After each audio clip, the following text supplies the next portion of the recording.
मी स्वतः MBA आहे. Me well educated आहे. मला शिक्षणाचं महत्त्व माहिती आहे. युवती युवकांचे प्रश्न म्हणजे चांगल्या पद्धतीने माहिती आहे आणि त्यांना सोडवण्याची क्षमता आहे.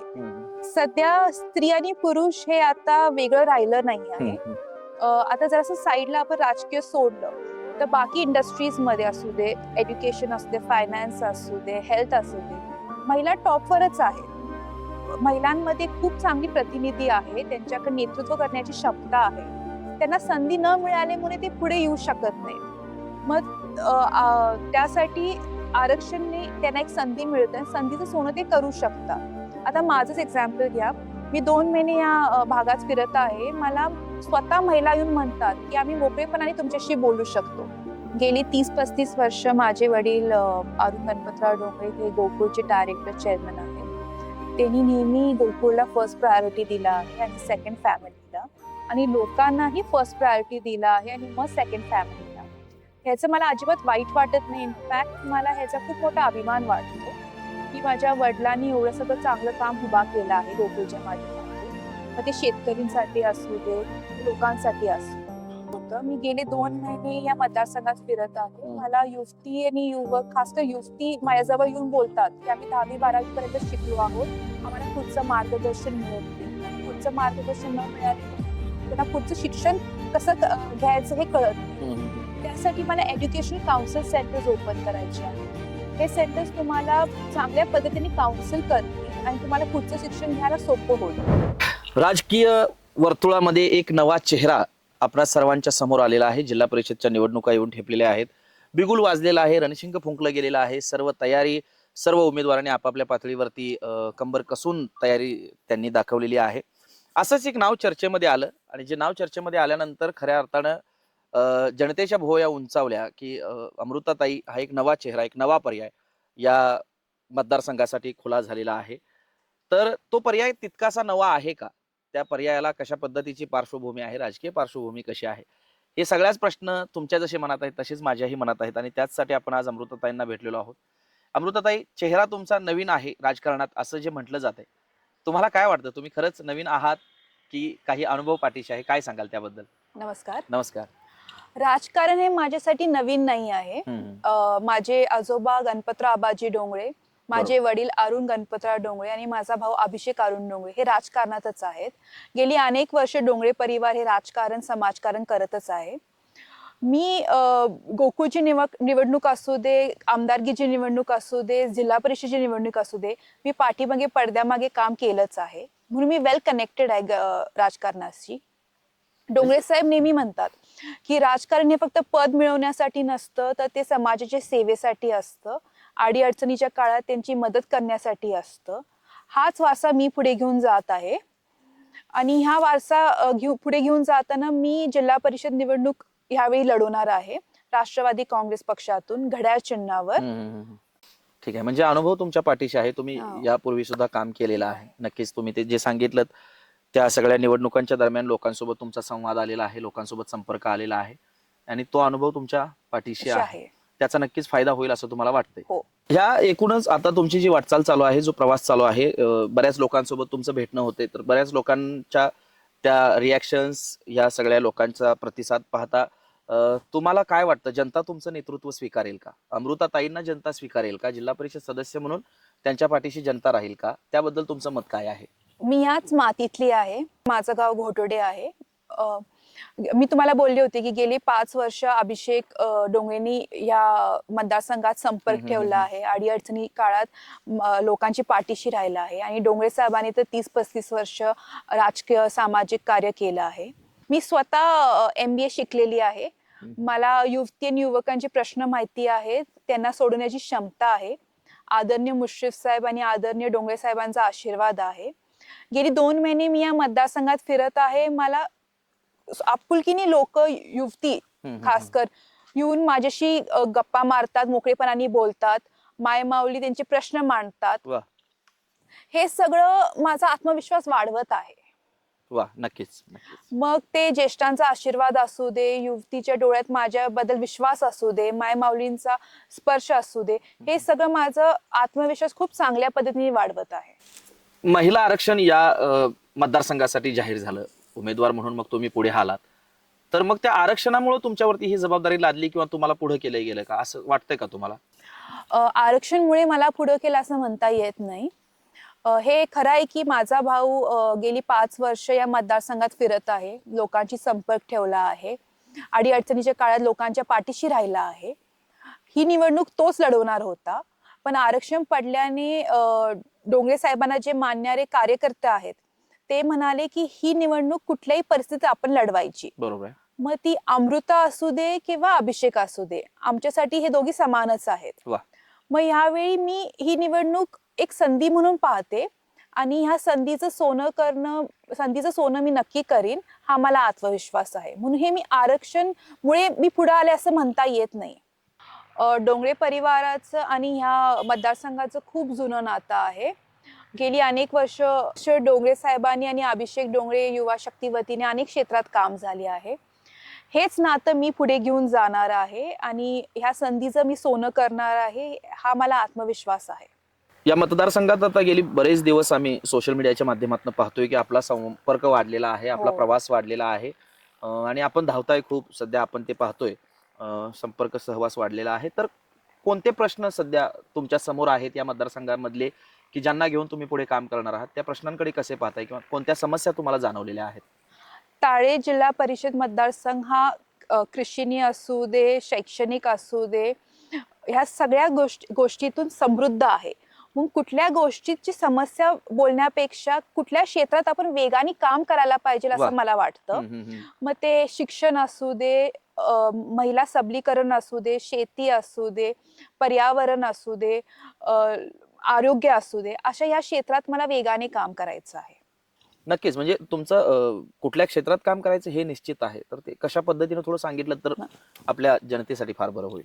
मला शिक्षणाबाबतीतच जरा बोलायचं होतं. मी गेले 2 महिने या मतदारसंघात फिरत आहे. मला युवती आणि युवक, खासकर युवती माझ्याजवळ येऊन बोलतात की आम्ही 10वी-12वी पर्यंत शिकलो आहोत, आम्हाला पुढचं मार्गदर्शन मिळत नाही. माझं पुढचं मार्गदर्शन न मिळाल्यामुळे त्यांना पुढचं शिक्षण कसं घ्यायचं हे कळत नाही. त्यासाठी मला एज्युकेशनल काउन्सिल सेंटर्स ओपन करायचे आहेत.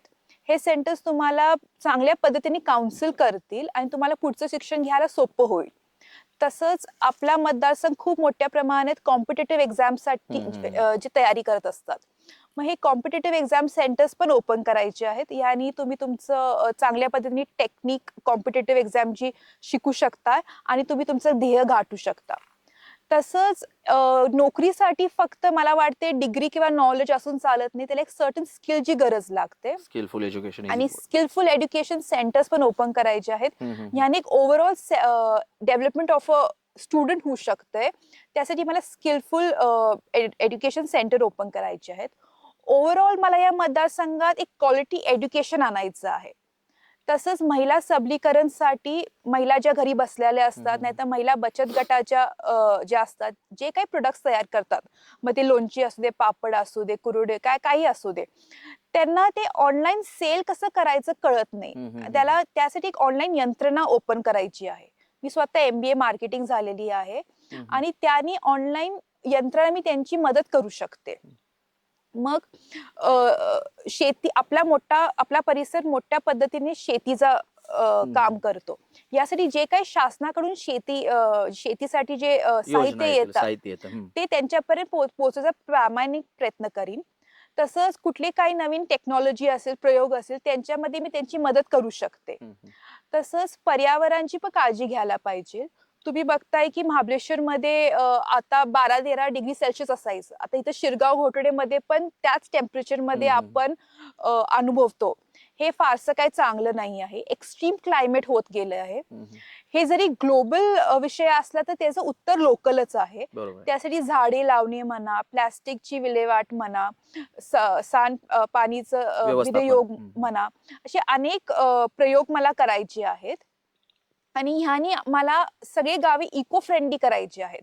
इको फ्रेंडली झाल्याने इको टुरिझम येतो आणि इको टुरिझम झाल्याने 4 पैसे युवकांच्या हातात येतील आणि युवकांना रोजगार मिळेल. अशा या 5 क्षेत्रात मला काम करायचं आहे. Very well, that was unexpected. And I would like to ask you, what is the educational background? What's your educational background? MBA HR and Marketing. From which institute? KIT. Kolhapur. Kolhapur.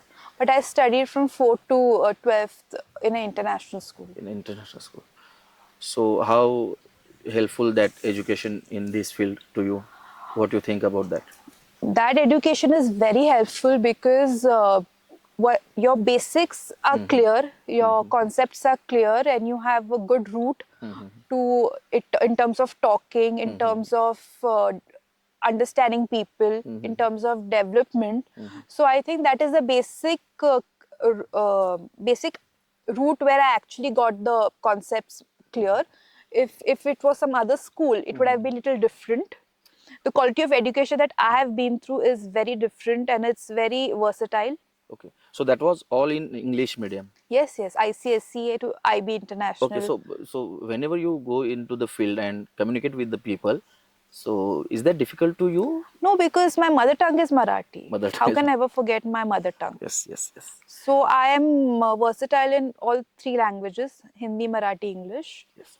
So Very I good. can speak in all 3 languages. So we have a very good educated, personality and आपण म्हणत असतो की सुशिक्षित लोकांनी राजकारणात आलं पाहिजे.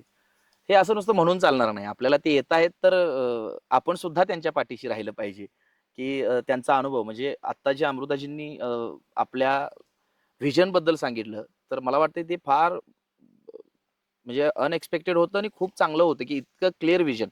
त्या व्हिजनच्या अनुषंगाने जिल्हा परिषद लेवलवरून ज्या पद्धतीचे फंड्स रेज होतील किंवा ते निधी येईल आणि काम कसं होईल माहित नाही, पण त्या बोलताना एक शब्द बोलले की ग्लोबल हे सगळे प्रश्न आहेत, पण त्याची उत्तर आपल्याला लोकलमध्येच मिळतील आणि ती लोकलमध्ये उत्तरं शोधण्यासाठी जर तुमच्या लोकप्रतिनिधीच्या मनामध्ये तो विचार असेल तर तो नक्की जनतेमध्ये येईल आणि ही खूप चांगली गोष्ट आहे. ही खूप चांगली बाब, ही एक चांगली बाजू तुमची अमृताजी मला वाटते आज या सोशल मीडियाच्या माध्यमातून लोकांपर्यंत पोहोचते, की इतकं चांगल्या पद्धतीनं क्लिअर तुमचं व्हिजन आहे. अगदी युवक युवतींपासून ते गावातील शेतकरी वर्गांपर्यंत, माता भगिनींच्या पर्यंत. त्याबद्दल मला खरं कौतुक वाटते आपलं.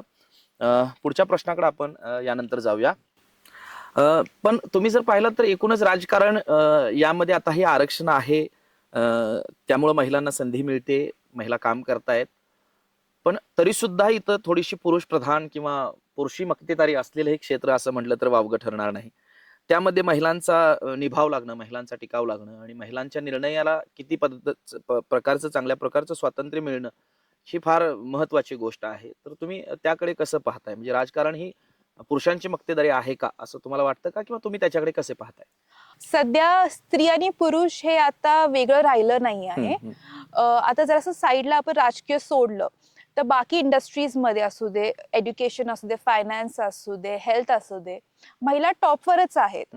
आणि आपण आता राजकीय घेतलं तर present president two Lok Sabha, two ministers, two Vidhan Sabha, आपले यंग मिनिस्टर्स हे महिला आहेत. म्हणून ह्या सगळ्या महिला त्यांच्या भावांच्या साथीने पुढे गेले आहेत. तसंच मला ह्या भावांच्या साथीने पुढे जायचं आहे. म्हणून टिकाव पेक्षा आपण कसं पुढे जाऊ शकतो आणि कसं आपलं विजन क्लिअर करू, म्हणजे विजन साध्य करू शकतो हे महत्वाचं आहे. माझे वडील अरुण गणपतराव डोंगळे आणि माझा भाऊ अभिषेक अरुण डोंगळे, या दोघांनी चांगल्या पद्धतीने काम केलं आहे आणि त्यांचं मार्गदर्शन नक्की मला युजफुल राहणार आहे. म्हणून मी टिकावपेक्षा मी सगळ्यांचं मार्गदर्शन घेऊन पुढे जाणार आहे असं बोललं तर चांगलं होईल. बरोबर आहे. नक्कीच. म्हणजे पुरुष मक्तेदारी तुम्ही मान्य करत नाही, म्हणजे तुम्हाला ते मान्य नाही, तुम्हाला ती फ्रेम मान्य नाही आहे, फ्रेज मान्य नाही. तुम्ही म्हणताय की त्यांच्या मार्गदर्शनाचा नक्कीच फायदा होईल. ही खूप पॉझिटिव्ह बाजू तुम्ही सांगितली. अमृताजी, ऍज अ वुमन, एक महिला प्रतिनिधी म्हणून महिला आरक्षणाकडे तुम्ही कसं पाहताय? ते किती गरजेचं आहे असं तुम्हाला वाटतं? महिला आरक्षण खूप गरजेचं आहे कारण त्याचे अनेक कारण आहेत. तुम्ही बघताय की महिलांमध्ये खूप चांगली प्रतिनिधी आहे, त्यांच्याकडे नेतृत्व करण्याची क्षमता आहे, त्यांना संधी न मिळाल्यामुळे ते पुढे येऊ शकत नाहीत. मग त्यासाठी आरक्षणने त्यांना एक संधी मिळते आणि संधीचं सोनं ते करू शकतात. आता माझंच एक्झाम्पल घ्या. मी 2 महिने या भागात फिरत आहे. मला स्वतः महिला येऊन म्हणतात की आम्ही मोकळेपणाने तुमच्याशी बोलू शकतो. कदाचित एक वेगळं कॅन्डिडेट असतं, मेल कॅन्डिडेट असतं तर आम्ही आमचे प्रॉब्लेम्स त्यांना शकलो नसतो. बरोबर आहे.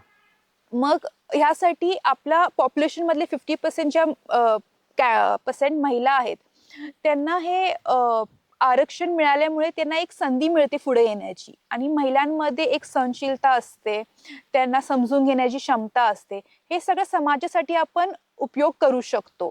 म्हणून मला नक्कीच वाटते की आरक्षण हे खूप महत्त्वाचं आहे, आणि आरक्षणामुळे महिला पुढे येऊन चांगलं नेतृत्व करतील.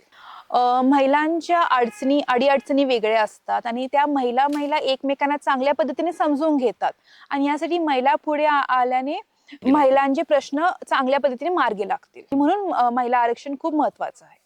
एक नवा चेहरा, नवा पर्याय तारळे जिल्हा परिषद मतदारसंघासमोर तुमच्या रूपात आलेला आहे. नक्कीच जनता तुम्हाला संधी देईल.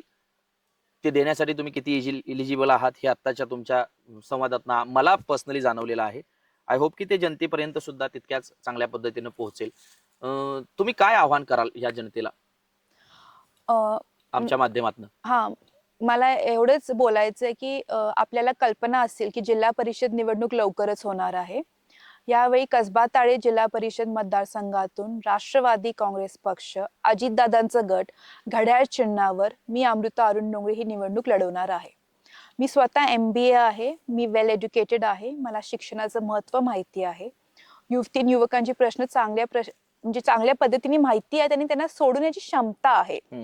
आदरणीय मुश्रीफ साहेब आणि डोंगरे साहेबांचा आशीर्वाद आहे, आणि हे सगळं बघून मी या निवडणुकीत उतरलेली आहे. आणि माझ्या पाठीमागे माझा भाऊ अभिषेक डोंगरे आहे, जो गेली 5 वर्ष या मतदारसंघात खूप चांगल्या पद्धतीने संपर्क ठेवला आहे. माझ्यासमोर एक क्लीन अँड क्लिअर विजन आहे, आणि ते विजन साकारण्यासाठी मला सगळ्यांची मदतीची गरज आहे, सगळ्यांच्या आशीर्वादची गरज आहे. मग ते राजकीय मंडळी असू दे, ज्येष्ठ असू दे, युवक असू दे, युवती असू दे, या सगळ्यांनी मला एक संधी द्यावी अशी मी विनंती करते. संविधानाने प्रत्येकाला एक मताचा अधिकार दिला आहे. हे मत खूप मौल्यवान आहे. तुम्ही हे मत मला द्यावी अशी विनंती करते. पुढील 5 वर्ष एवढं चांगलं काम करून दाखवीन की तुम्हाला तुमचं मत वाया गेलं असं कदापि वाटणार नाही. एवढीच विनंती करते. निसर्गानं मुक्त हस्ते उधळण केलेला तुमचा मतदारसंघ आहे.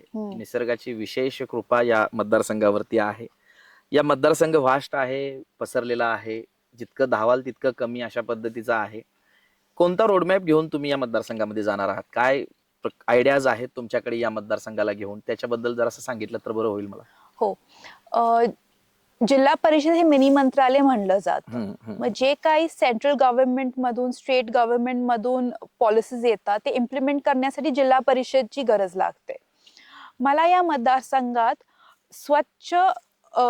मला या मतदारसंघात फक्त आपले जे जिल्हा परिषद फंड्स आहेत तेवढेच यूज करायचे नाहीयेत. त्यासाठी CSR असू दे, NGO असू दे, MP MLA फंड्स असू दे, स्वतःचे फंड्स असू देत, हे सगळं वापरून मला ह्या विकासाची कामं करायची आहेत.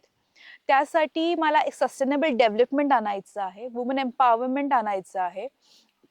तसंच सगळी गावं इको फ्रेंडली करायची आहेत. जर आपण आता बारामतीच्या इथे कातेवाडी सारखं गाव इको फ्रेंडली होऊ शकतं, तर आपण आपल्या मतदारसंघातली गावे इको फ्रेंडली का करू शकत नाही?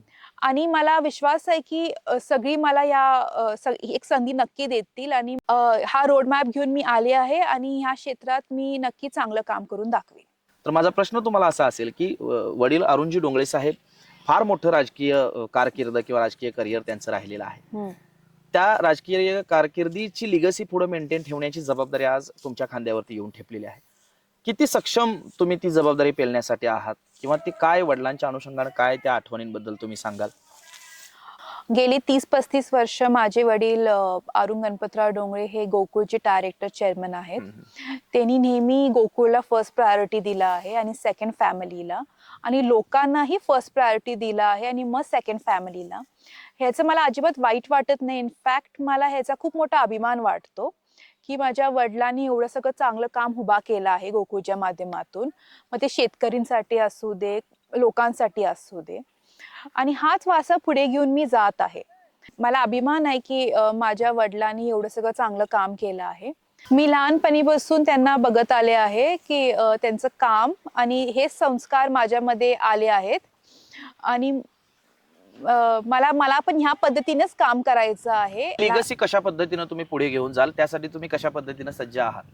लहानपणीपासून जे माझ्या वडिलांनी काम केलं आहे ते संस्कार मी पुढे घेऊन जात आहे, आणि ह्याच तालमीत मी वाढलेली आहे.